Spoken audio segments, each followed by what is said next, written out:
mind knowing that you're gonna like not be landing feet first. You like breaking the water with your hands, and then the next is your head.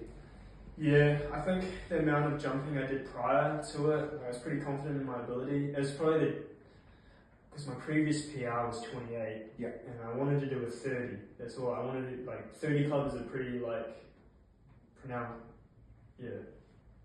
achievement in the sport. Not many people have done it. Yeah. I just couldn't find it in New Zealand, and I wanted to do it in New Zealand because it's like a home, like country. So the dam was 35.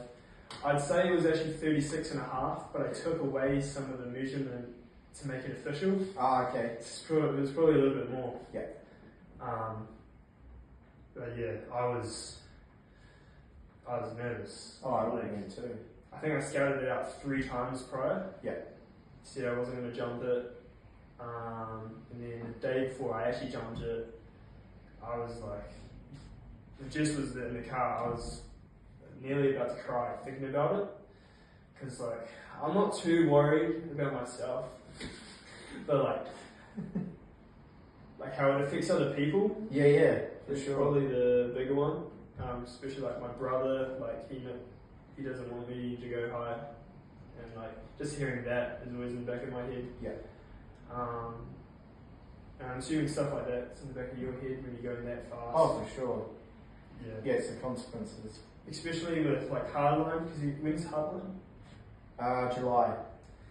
Oh, yeah, not far away. No. And like, you're pretty nervous heading to November. To be honest, I'm pretty comfortable with hardline now. Like the first couple of times I went, I was super nervous because I hadn't obviously hit stuff that big in my life before, so it was more so like the doubt I had in the back of my head of knowing that I can actually do that stuff. Yeah. So for me now going to hardline, I'm pretty comfortable with it. Yeah. Is the big canyon gap in it this time? I know, like the Nah, they're taking it out. Probably for a good thing. Yeah, I saw that crash. I forgot who crashed.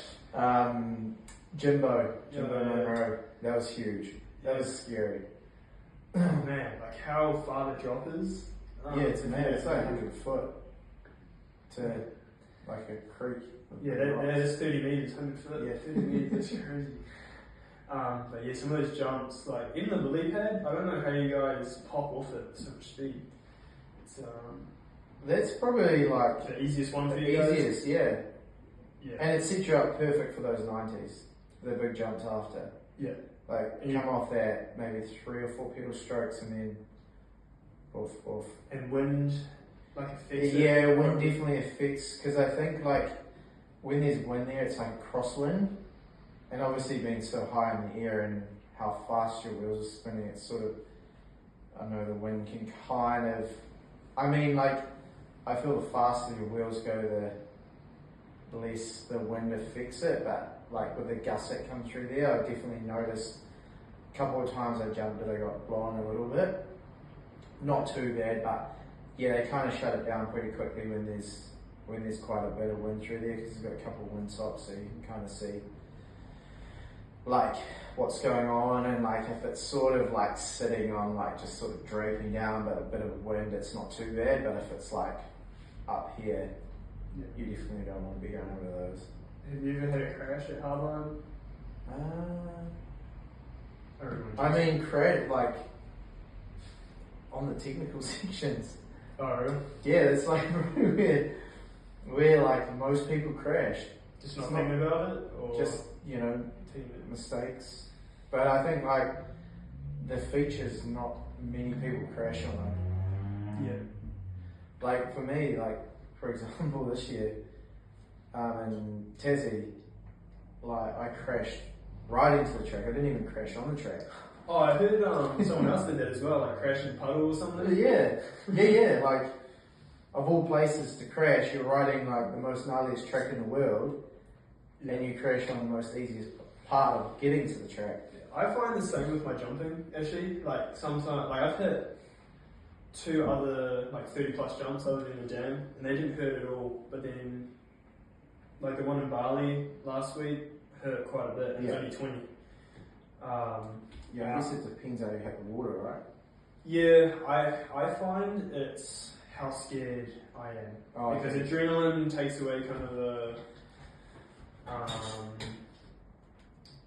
soreness, I guess. Do you find the more you tense up, the sore you are, or the more relaxed you are? I think more tense is better. You Yeah. want to be powerful. Yeah, for sure. And that's why I think doing jumps and with a lot of people is good because the environment is hyped and everyone's got more adrenaline pumping through them, so the impact's not as hard. Are you quite sore the next day after? Yeah, I've only been jumping for a while. My traps, because most of the impact is on my traps. Other than that, I'm usually pretty good. Yeah. I haven't had too many other injuries, like I've blown up my eardrum. Yeah, I was gonna ask, like, the ears must get a hammer, Yeah. and the eyeballs. The eyeballs, I've had so many cuts around the eye and like, Peel the eyelids open. yeah, one time I actually kept my eyes open on impact. I don't know why. It's like when these precision jumps, then you have to be like super exact. Like you want to know where you're landing the whole time. I'm assuming it's a bit different to like mountain bike crashes, just broken bones. Yeah, bones. I mean, like, I guess wrists are quite common, collarbones. Collarbone like reaching out. Yeah, I mean, ankles a little bit, knees not so much. Yeah, I've broken all my ribs on my back at Dodsing's. Oh yeah, I couldn't imagine breaking ribs. Yeah, I just like front case went over the bars onto my back, shoulder. Yeah, I